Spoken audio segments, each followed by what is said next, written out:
धाकड़ खबर बेखौफजुमा बेबाक अंदाज। देखिए, प्रेस वार्ता का उद्देश्य ये है कि लोगों को सूत्रों से पता चला कि कुछ ईवीएम, लगभग 36 ईवीएम स्ट्रांग रूम के बगल में एक नींबू का पेड़ है, उसके बगल में एक कमरा है। उस कमरे में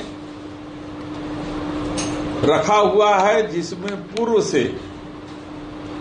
एक विशेष पार्टी के पक्ष में पड़ा हुआ मतदान है। उसमें हमने मांग किया है कि हमारी आशंका को निर्वाचन अधिकारी दूर करे।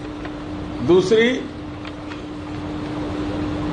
हमें यह भी पता चला कि कुछ चुनिंदा पुलिस के अधिकारियों की गोपनीय मीटिंग हुई और उस मीटिंग में यह तय किया गया कि जहां पर समाजवादी पार्टी के पक्ष की बाहुल्यता वाला गांव है, उस पोलिंग पर चुनाव को डिस्टर्ब किया जाए ताकि प्रतिशत जो है, मतदान का जो प्रतिशत है वो कम रहे। इसकी सूचना हम लोगों ने एक ज्ञापन के माध्यम से निर्वाचन अधिकारी को दिया और उनसे अनुरोध किया कि मेरी इस आशंका को आप दूर कीजिए। चूंकि 4 बजे के बाद हम लोग बाहर के हैं, हम लोग जिला के बाहर चले जाएंगे, इसलिए हमारे जो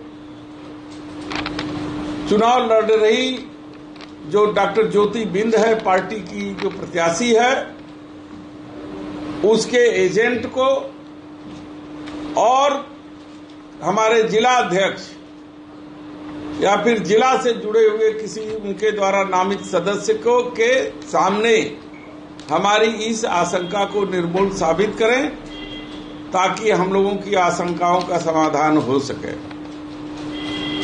दूसरा, ये आशंका इसलिए बढ़ जा रही है कि एक युद्ध जिसे हम लोग बोटी युद्ध कह रहे हैं, इतिहास में दर्ज हो गया। प्लासी का युद्ध, पानीपत का युद्ध, सब बहुत युद्ध हम लोगों ने इतिहास में सुना है और पढ़ा भी है, लेकिन बोटी युद्ध भी इस मझवा के चुनाव में नामित हो गया। ये भी इतिहास में दर्ज होगा। और मैं बड़े लोगों के प्रतिनिधित्व करने वाली भारतीय जनता पार्टी से कहना चाहता हूं कि गरीब को रस्सा के सहारे मत रखिए, उसका अधिकार है बोटी पर भी। और इसलिए मैं आह्वान करता हूं कि अब भी आप जाग जाओ। पीडीए आपका मान सम्मान देगा। अब चुल्लू से पानी पिलाने लोगों के दिन लद गए। अब पीडीए समाज, कमजोर समाज, साथ में बैठ करके एक तरफ नल्ली खाएगा और दूसरी तरफ आपके साथ गिलास में बैठ करके पानी पिएगा। अब चुल्लू से पानी नहीं पिएगा। इसलिए आह्वान किया गया है और मैं भी आह्वान करता हूं कि अभी भी समय है, आप पीडीए के साथ जुड़िए। पीडीए आपको मान सम्मान और आपके स्वाभिमान की रक्षा के लिए कृत संकल्प है और हम इसकी लड़ाई जारी रखेंगे 2027 तक और उसके आगे भी। कुल मिला कहना है आपका बीजेपी बोटी के सहारे वोट ले रही है। मेरा कहना है कि वो गरीबों और अमीरों में डिस्क्रिमिनेट करने वाली पार्टी है। वो अमीरों को बोटी देती है, गरीबों को रस्सा दे रही है। और ये रस्सा का अधिकार गरीबों का नहीं रह गया है। अब वो साथ में बैठ करके बोटी और बोटी में वो भी नल्ली खाएगा।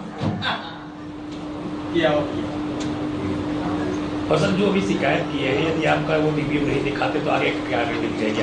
देखिए, हमारी आशंका है, हमने आशंका इलेक्शन कमीशन से भी जाहिर कर दिया है और अपने निर्वाचन अधिकारी को भी अपनी आशंका से अवगत करा दिया है। अब उनका कर्तव्य है कि इस आशंका को दूर करे ताकि निष्पक्ष चुनाव की जो प्रक्रिया है उसमें किसी भी प्रकार की शंका न रहे। ईमेल से किया है, किससे किया है? ईवीएम कोई फोटो किससे किया है? ईमेल से भेजे हैं वहाँ पे निर्वाचन आयोग? हाँ भेजे, कॉपी कहाँ है? वो मिल जाएगी।